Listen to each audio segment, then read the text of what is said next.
Hello everyone, আসসালামু আলাইকুম। আজকে আমি আপনাদের সাথে শেয়ার করব নাকামরিচ দিয়ে ছোট ছোট কিউট ক্রিস্পি সিঙ্গারা। সিঙ্গারার ডো তৈরি করার জন্য একটি পাত্রে আমি ময়দা ও কালো জিরা নিয়ে নেব। অ্যাড করে দেব পরিমাণ মতো সয়াবিন তেল। তারপর ভালো করে মাখিয়ে নেব। অ্যাড করে দেব একটু একটু করে পানি। খেয়াল রাখতে হবে পানির পরিমাণটা বেশি এবং কম না হয়। তারপর মেখে নিই। ডোটা তৈরি হয়ে গেলে ঢাকনা দিয়ে রেস্টে রেখে দেব 30 মিনিট। তারপর আমি আলুগুলো সাইজ করে কেটে নেব। একটি কড়াইতে তেল গরম করে নেব। গরম তেলে দিয়ে দেব পেঁয়াজ কুচি। তারপর আমি পেঁয়াজ কুচি ভালো করে লাল করে ভেজে নেওয়া হয়ে গেলে অ্যাড করে দেব অল্প কিছু পরিমাণে পানি।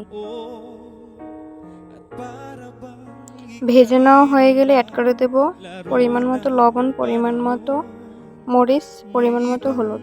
মশলা কষিয়ে দিয়ে দেব আলু কুচি।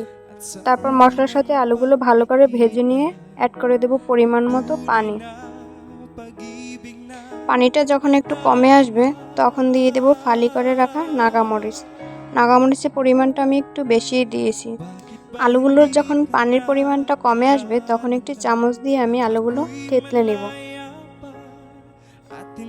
সিঙ্গারা তৈরি করার জন্য আমার পুরটা রেডি হয়ে গেল। এবার ডোটাকে রেডি করতে হবে। 30 মিনিট পর ঢাকনাটা তোলার পর আমার ডোটা এমন হয়েছে। সিঙ্গারার এই ডোটাকে লম্বা করে পিস পিস করে কেটে নেব। এতে একটাই আমার দুটো সিঙ্গারা হবে। তারপর আমি এরকম করে বেলে নেব, মাঝখান দিয়ে কেটে নেব। সোজা যে সাইডটা আছে এটাই আমি একটু পানি দিয়ে দেব। পানি দিয়ে দু কোণা একসাথে করে মিলিয়ে নেব। তারপর আমার এরকম হবে। তারপর আমি হাত দিয়ে ধরে আলুর পুরটা দিয়ে দেব। একটু চেপে চেপে দিতে হবে। পরিমাণে অল্প না হয়, পরিমাণে বেশি না হয় সেদিকে খেয়াল রাখতে হবে। তারপর পানি চারপাশ দিয়ে দুকানা একসাথে আটকে নেব। তৈরি হয়ে গেল আমার সিঙ্গারা। এরকম করে আমি অনেকগুলো সিঙ্গারা তৈরি করে নেব। তারপর সিঙ্গারা ভাজার জন্য আমি একটি কড়াইতে তেল দিয়ে দেব। তেলটা একটু পরিমাণে বেশি দিতে হবে, ডুবো তেলে সিঙ্গারা ভাজবো সেই জন্য। তারপর আমি তেল গরম হয়ে গেলে এক এক করে সিঙ্গারাগুলো সব দিয়ে দেব। আমার সিঙ্গারার পরিমাণটা একটু বেশিই হয়েছে।